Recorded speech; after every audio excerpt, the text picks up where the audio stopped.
My name is Aaron, and I'm a 32-year-old software architect. I work remotely for a tech firm based in Seattle, though I've always preferred the quiet neighborhoods of Portland, Oregon. I make decent money, not Silicon Valley ridiculous, but enough to live comfortably and save aggressively. I'm not the kind of guy who needs flashy cars or designer clothes. I value stability, honesty, and mutual respect above everything else. 3 years ago, I met Lauren at a mutual friend's birthday party in downtown Portland. She was 28, working as a marketing consultant, and had this infectious energy that drew people in. Dark blonde hair, sharp green eyes, and a laugh that could fill a room. We hit it off immediately over terrible karaoke and cheap wine. Within 6 months, we were living together in a 2-bedroom apartment with exposed brick walls overlooking the city. The first 2 years were solid. We traveled together. Weekend trips to the coast, a vacation in Costa Rica, camping in the Cascades. We cooked meals on weeknights, binge-watched shows on lazy Sundays. She had her friends, I had mine, and we respected each other's space. I thought we were building something real, but somewhere around the 2.5-year mark, things started shifting.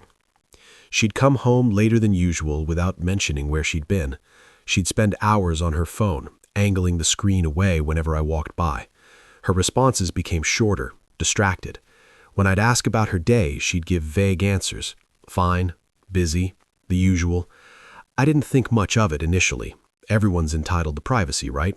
I gave her the benefit of the doubt because that's what you do when you love someone. Then came the night that changed everything. Update 1.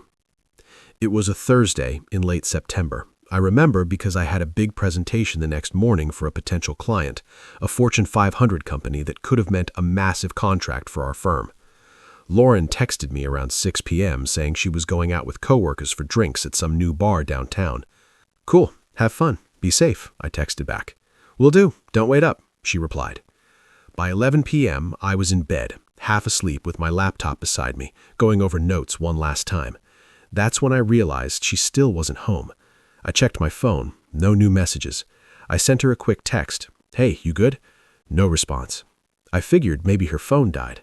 I tried to go to sleep, but something felt off. Midnight came and went, then 1 a.m., then 2 a.m. By 3 a.m., I was wide awake, pacing the living room, genuinely worried. This wasn't like her. I called her twice, both times straight to voicemail. Hey, it's me, just checking in. Call me when you get this. I texted her friends, Kelsey, Amanda, Beth. Nobody responded. The silence was eating at me. I considered calling hospitals, but that felt dramatic. I sat on the couch, staring at the door, imagining worst-case scenarios. She finally walked through the door at 4:47 a.m. Her makeup was smudged, black streaks under her eyes. Her hair was messy, half fallen out of the bun she'd left in. She reeked of alcohol, cigarette smoke, and cologne that wasn't mine. Where the hell were you? I asked, standing up, trying to keep my voice steady. She kicked off her heels, letting them clatter against the hardwood floor, barely looking at me. Out. Out where? I've been calling you for hours. I was about to call the police. Aaron, she sighed, like I was being the most annoying person in the world. I'm an adult. I don't need to check in with you every 5 minutes. Heat rose in my chest. Lauren, you were gone all night. You didn't answer your phone once. I thought something happened to you. I was terrified. She walked past me toward the bedroom, wobbling slightly. I was with friends. We lost track of time. It's not a big deal. I followed her down the hallway. Not a big deal? You couldn't send one text? Do you know how worried I was? She turned around in the doorway of our bedroom, and that's when I saw it. This flash of irritation, maybe even contempt, something cold and distant. Even if I stay out all night, I'm not obligated to explain where I am. The words hit me like ice water. I stood there stunned. What did you just say? You heard me, she said, pulling off her earrings. I'm not your property, Aaron. I don't owe you a minute-by-minute breakdown of my life. We're partners, not parent and child. Something in me snapped, not into anger, but into this strange, cold clarity. I nodded slowly. Okay, I said quietly. Then, neither am I. She paused, looked at me like she was about to argue, then just shrugged. Fine. She went into the bathroom and closed the door. I went back to the living room and sat on the couch staring at the wall until the sun came up. Update 2. The next morning, I went to my presentation running on zero sleep and pure adrenaline. I crushed it, answered every question, left the room knowing we'd land the contract. My boss congratulated me, clapped me on the shoulder, but my mind wasn't really there. I kept replaying Lauren's words, her tone, the way she looked at me like I was an inconvenience. When I got back to the apartment around 2 p.m., Lauren was already gone. A note on the counter said she had client meetings all afternoon. I sat down and opened my email. There it was, the message I'd been sitting on for 3 weeks. A company in Dublin, Ireland, senior software architect position with a 40% pay bump, full relocation package, stock options, cutting-edge projects. They'd reached out through LinkedIn, flown me out for interviews in September, made me an offer a week later. I had been planning to turn it down because of Lauren, because I thought we had a future. I stared at that email, thinking about the woman who just told me she didn't owe me explanations. Then I hit reply and typed, "I accept your offer. When do I start?" They responded within an hour. Start date, November 1st, 4 weeks away. I didn't tell Lauren. I went through the motions, came home, made dinner, watched TV beside her. She barely noticed. She was always on her phone, always out with friends or working late. Some nights she'd come home at 1 or 2 a.m., slip into bed without a word, and be gone before I woke up. I started packing in secret. Took boxes to my buddy Trevor's garage during lunch breaks, sold my car privately, transferred money into a separate account, updated my mailing address, canceled subscriptions, gym membership, everything tied to Portland. "Man, if she doesn't respect you, you don't owe her anything," Trevor said over beers one night. "You tried. She checked out. That's on her." "I just feel like I'm running away," I admitted. "You're not running away. You're running towards something better." On October 29th, I called the landlord and paid my half through the end of the year plus an extra month. On October 30th, I packed the last of my things while Lauren was at brunch, something that now lasted 6 hours. I left my keys on the kitchen counter, along with a check for 2 months' rent. No note, no explanation. I boarded a flight to Dublin the next morning at 6 a.m. Update 3. The first few months in Dublin were surreal. New city, new job, new everything. I threw myself into work, learning systems, meeting my team, proving myself. On weekends, I explored, walked along the River Liffey, visited Trinity College, drank Guinness at Temple Bar, took trips to the Cliffs of Moher in Galway. I joined a football league, started running along the coast every morning. I felt lighter somehow, like a weight had been lifted I didn't realize I'd been carrying. Lauren tried reaching out. The text started 2 days after I left. "Aaron, where are you? Seriously, where did you go? Your stuff is gone. Are you seriously ghosting me right now? This is so immature. Call me." Then came the calls, dozens over the first month. I never answered. I'd watch my phone light up with her name, a photo from Costa Rica, both of us grinning on a beach, and let it ring until it stopped. By Christmas, the calls became less frequent. By January, they stopped. Around March, I met someone.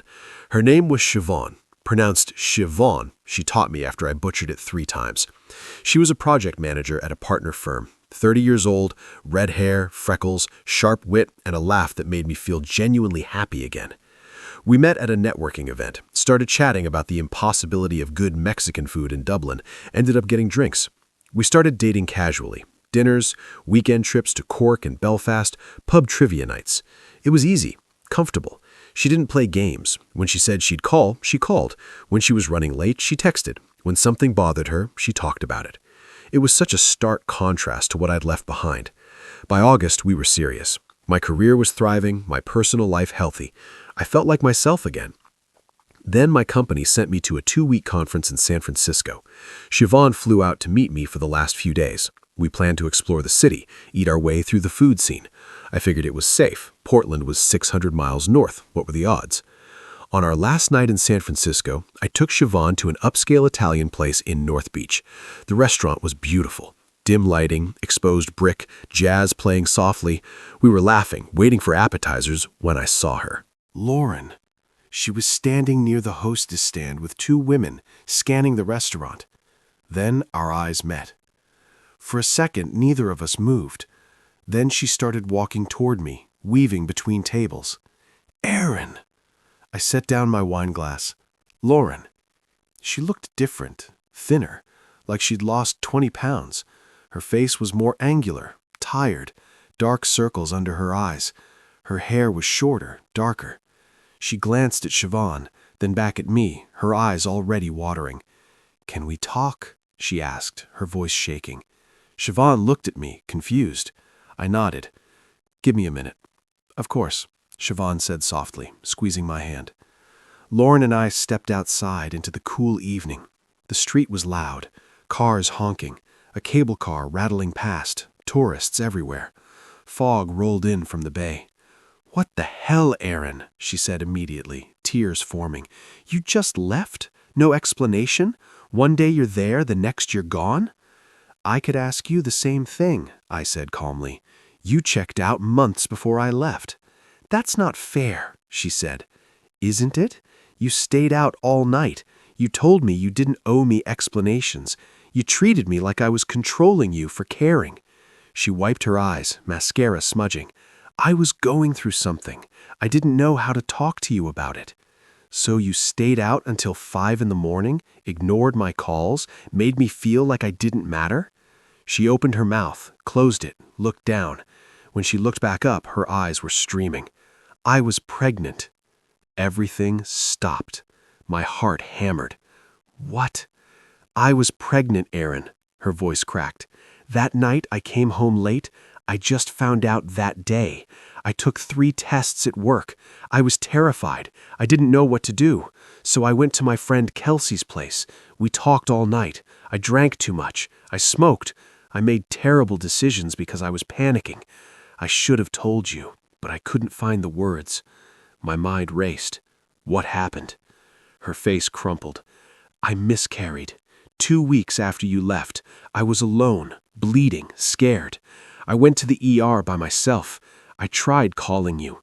I needed you, and you were gone." The guilt hit hard. "Lauren, I know," she said quickly, holding up her hand. "I know it's my fault. I pushed you away. I made you feel like you didn't matter. But I was scared, Aaron. So scared of what having a baby would mean, whether you'd even want it. We never talked about kids. My mom got pregnant young, and my dad left. And I think I was convinced you'd do the same thing, so I pushed you away first." We stood there, pedestrians flowing around us. Inside, I could see Siobhan at our table. "Why didn't you tell me that night?" I asked quietly. She shook her head, tears streaming. "I don't know. I thought you'd be upset or try to control the decision. I was irrational. I was terrified. I handled it all wrong." I exhaled slowly. "I'm sorry you went through that alone. I really am. But you made choices, Lauren. You chose not to trust me. You chose not to let me in." She nodded. "I know, and I lost you because of it." She looked toward the window. "She seems nice." "She is. She's good." Lauren gave a sad smile. "You deserve that. You always deserved better than how I treated you." She wiped her face. "I've been in therapy for 6 months, trying to understand why I self-sabotage. I'm on antidepressants. I moved to Austin, closer to my sister. I'm trying to do better." "I'm glad you're getting help," I said, and meant it. "Thank you." She took a shaky breath. "I should let you get back. I just needed you to know the truth. I understand, and I'm sorry for how things ended, but we both made mistakes. Goodbye, Aaron. Goodbye, Lauren." She walked back inside, grabbed her friends, and left. I stood there for another minute, feeling numb and sad and relieved all at once. Final update. I flew back to Dublin 2 days later. Siobhan and I talked through everything on the flight, an honest conversation about my past, about Lauren, about what happened.